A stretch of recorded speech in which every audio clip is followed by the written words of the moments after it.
Hello, I'm Dr. Alexandra Ginty. I'm going to talk to you about discovering my BRCA mutation and really the fallout of what happened. I'm a family physician and I've been in practice 25 years. And I was 47 in the middle of my career when I was diagnosed with breast cancer. Actually, it was bilateral breast cancer. First, it was a lump that I palpated, and a week later, I was put into an MRI where they found a second tumor, and that also was diagnosed as cancer. And I was scheduled for a bilateral mastectomy with reconstruction and bilateral sentinel nodes, which ended up being an axillary dissection on one side with some nodal involvement. In the waiting room when I went to oncology, I was given a lot of surveys. The surveys were mostly about whether I'd had a history of breast cancer in my family, and I didn't, not as far as I knew. And it was only a little bit later in the process of my chemotherapy that I asked the oncologist, don't you think it's really unusual to have two different cancers? One was invasive ductal carcinoma and the other invasive tubular carcinoma.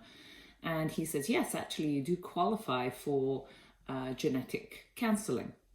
And at that time, I didn't really think I had any family history, but the genetic counselor asked me to go and fill out a family tree, which is a very interesting exercise as your parents, sometimes there's hidden stuff where there's trauma. And in my father's side, his mother died young and it was very traumatic. She was sent home from hospital and she hemorrhaged, and his father couldn't handle it, so he had to deal with it as a young boy. And he had the death certificate, so we had to fill these in with the family tree. My mother reminded me that my cousin on my father's side had ovarian cancer.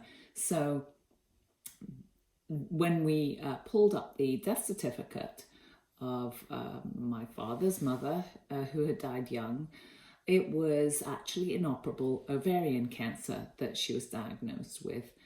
And the most difficult thing to hear is that my father said, he said that he knew his mother was going to die. She said she knew what was going to happen because both of her sisters had had exactly the same thing happen to them, and they had both died of exactly the same symptoms, and they had ovarian cancer too. So this was pretty life-changing for me as a physician and professional because I knew exactly what it meant. It meant this was a very hereditary thing, and the genetic counselor was absolutely right. This was going to be genetic.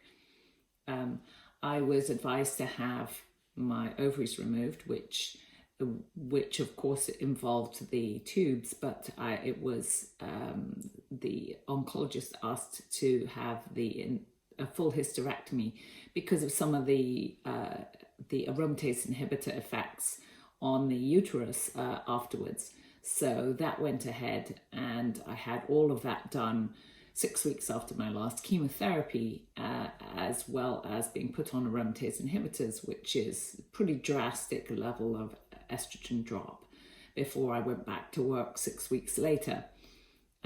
Because it's hard as a professional to have locum, and it had been almost a year, so it was time that the locum had to move on. I think some of the questions that come up is how this affects my practice. How does it affect my approach to medicine? Honestly, some of the lessons I would say is that from what I've experienced and the lessons, I would make sure you listen really well to the family history.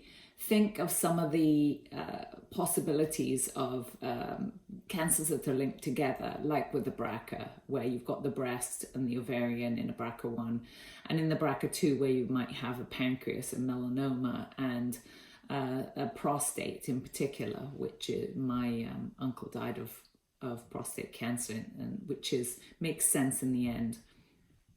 And what about smaller families?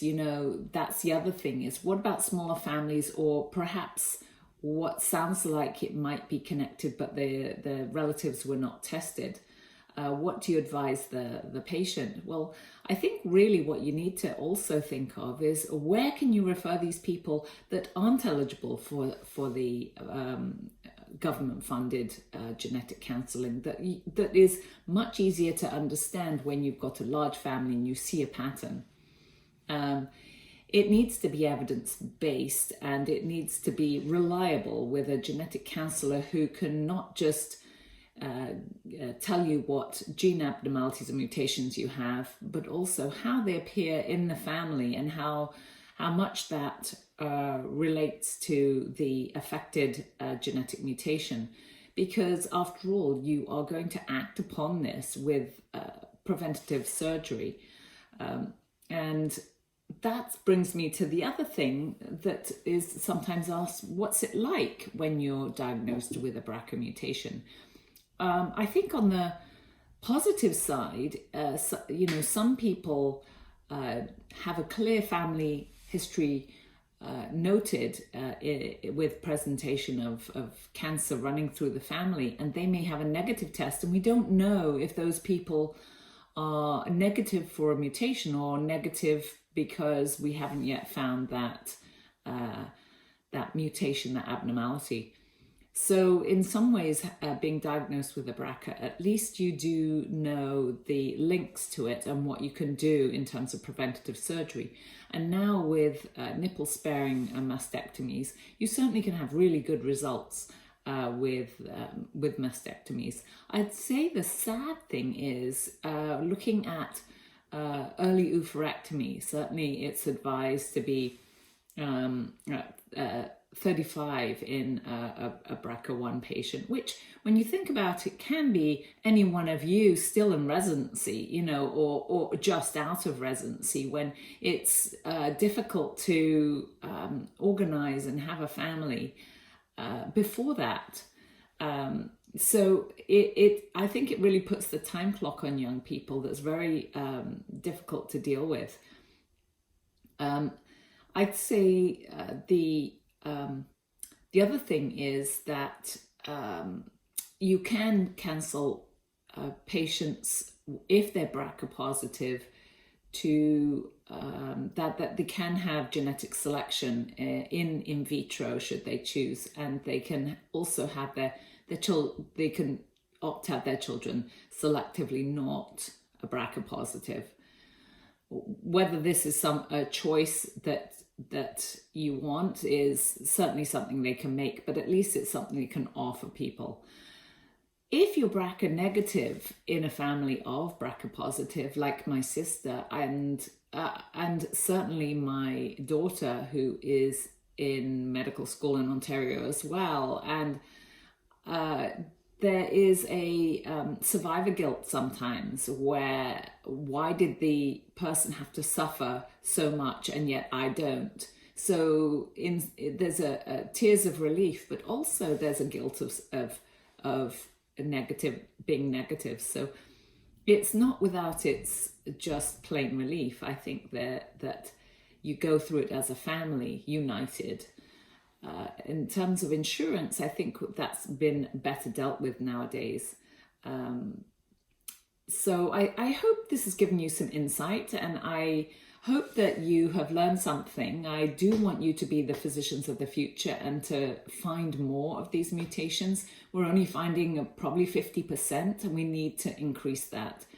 So try looking into people like me who aren't fitting the usual high-risk criteria. And good luck.